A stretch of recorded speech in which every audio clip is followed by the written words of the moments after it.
She had very high diabetes. I mean, she did not even know. That's the problem. With diabetes, you won't even know. Way through the roof. You know, she was very moody. She'll get angry at the smallest thing and she'll start screaming. She didn't want to take medicine. Her sugar has come down to 170. From 400 to 170. And she says, my energy levels are through the roof. Now, get up in the morning, I'm full of energy. I have so much mental clarity. She's totally changed person now. She's helping me in my cooking and all. Before she was not. And you know, she's very calm, quiet. All this changed within 3 weeks.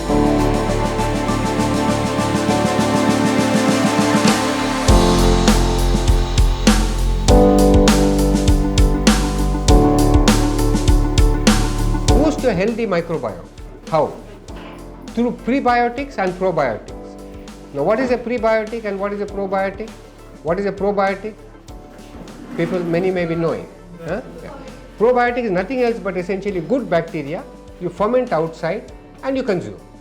So in your curd you get it, or you know, there are many fermented foods now. You know, traditionally we had this congee, the rice, leftover rice, they add little water to that, keep it in an earthen pot, so it ferments. Next day morning it's slightly sour, you don't heat it up. If you heat it up, your bacteria die. Okay. So your dosa idli is not the solution. The bacteria fermentation happens, but then you cook it, so bacteria will die. Okay. So you don't get live bacteria, they are not probiotic. Probiotic is only when the bacteria are alive and they become part of your gut. Okay. So you can make curds out of any plant milk. So for example, we make curds out of peanut milk, out of soya milk, coconut milk, almond milk, all of that. Starter, like regular milk curds. You add your starter. Starter can be a regular curd also, from a regular milk curd also. All you want is the bacteria, little bit, 1 teaspoon, half teaspoon. You add little warm, and your perfect curds forms. Perfect curds. You can cut it like that. Of course, depends. You have to make the milk a little thick, like in regular milk also. Full fat milk will give you very creamy curds, whereas low fat milk will give you very diluted kind of curd. Same thing in the plant milk. So that is probiotics. What is prebiotics? Nothing else but food for the good bacteria. Good bacteria won't thrive unless you give it the right kind of food. They'll die. You may have any amount of curds or whatever you may consume, but if your diet is all white rice and maida and you know all these kinds of things predominantly, then your bacteria have no food to eat. Bad bacteria have a lot of food to eat, so they'll only multiply. Good bacteria will not multiply. So we eat fiber rich foods, which is all whole plant foods. Whole plant, unprocessed, whole plant foods, all of them. Vegetables have, fruits have, and complex fibers come in, your grains and pulses and all of these things. Now some of the herbs I want to talk about which will help you in detoxifying. Garlic is very good to detoxify lead poisoning. Lead poisoning, especially lead. Okay. So 2 cloves of garlic a day, but raw, not cooked garlic, raw crushed garlic. I mean for cholesterol they say, but not only cholesterol, for detoxifying lead poisoning. Okay. Similarly, turmeric is good against arsenic. Very effective. The curcumin in turmeric is very effective against arsenic. Okay. It prevents and repairs DNA damage caused by arsenic. The citrus peel, the peel of your oranges and lemon, that has DNA repair capability. That is super potent compared to the fruit inside. It's literally 50 to 100 times more potent than the fruit inside. Okay. So next time when you buy and eat or consume an organic lemon or orange or any of these kind of things, don't throw the peel. Keep it in the sun, dry it. Once it is dried, store it, and you know you can powder it and store it. You know you can add quarter teaspoon, half teaspoon. First of all, it's a beautiful flavor. In baking, etc., it's very, very nice. It gives you a very rich citrusy flavor. It also goes nice because the flavor in salads and smoothies and all that, little bit. Okay. And that has lot of healing power, much more than. And amongst the fruits, I forgot what you should consume now. It's season also. When it's not season, buy the dry powdered amla. Super rich in antioxidants. There is no comparison, no other fruit. Whether it's a pomegranate or whether it's the blueberries or whether it's the blackberries, nothing will come anywhere close. to the antioxidant power. Blueberries had a ORAC count of 9,160 or something like that. Okay, 9,100 and odd blueberries.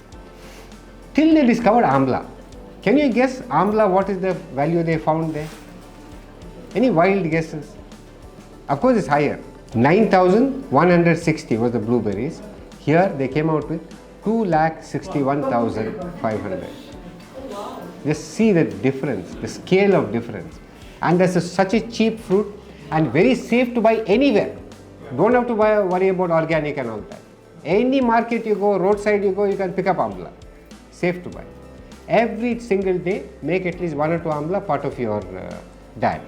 Amla, see, normally what we do is, our diet is predominantly morning, we have green smoothies, which is green leafy vegetables, palak, etc., made into a smoothie and consume. There we grate it and add it. Okay. Rest and sleep. Rest and sleep are as critical for detoxifying, because most of the detox processes, cellular repair, detox, happens during the sleep, not when you are awake, deep sleep. And the deep sleep you get only if you sleep at the right time. When you sleep, many people say 8 hours, 8 hours. Yes, 8 hours is good, but it's not just quantum of 8 hours. What time you sleep, what time you get up matters.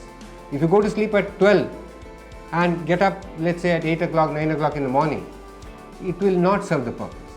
Because our body is designed through millions of years of evolution for maximum release of melatonin, the sleep-inducing hormone, at that time, going with the sun cycle. So at least by 9:30 latest, you should be sleeping.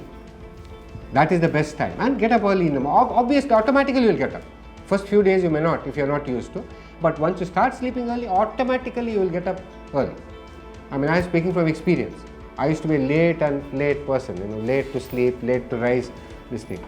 Once I started this, now I can't sleep after 5:30, 6, that's it, I'm up. I can't, even if I want to sleep, even if I go to sleep at 2 o'clock, I can't sleep after that.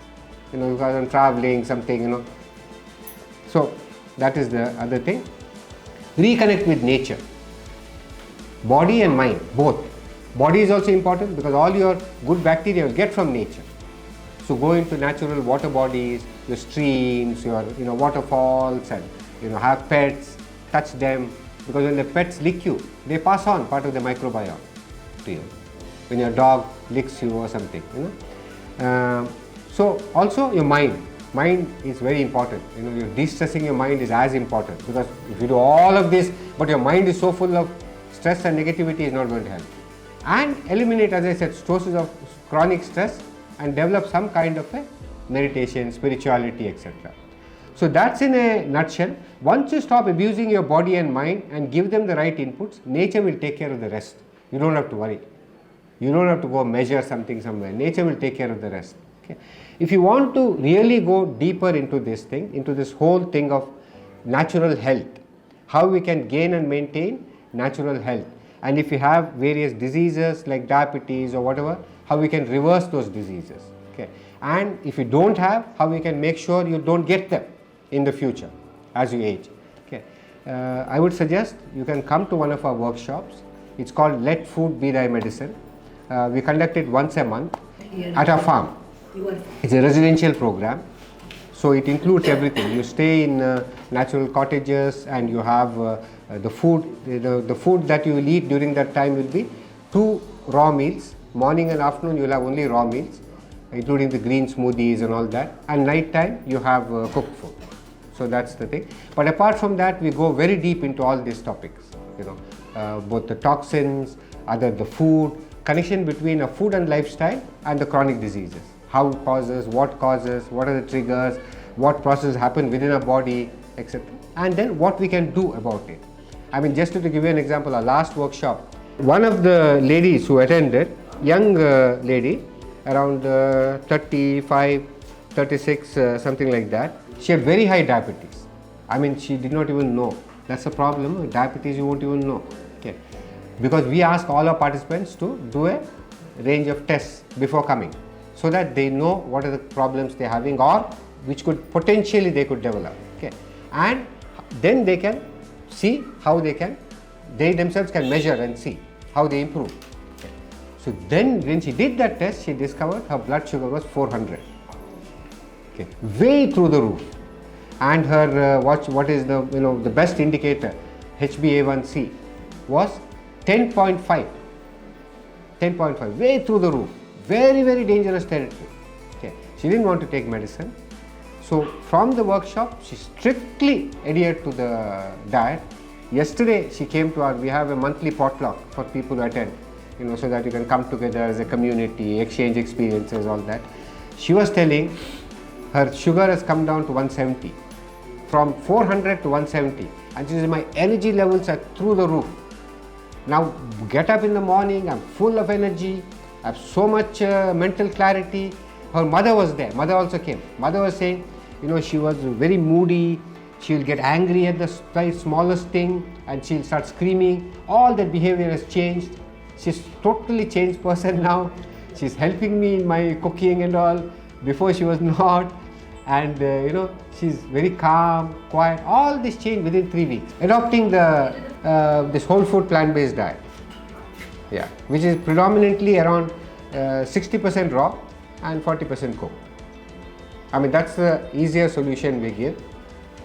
But depending on your health, you can be slightly lesser raw also, but higher the raw, the better is the healing. And what we also teach you is how to make raw food interesting.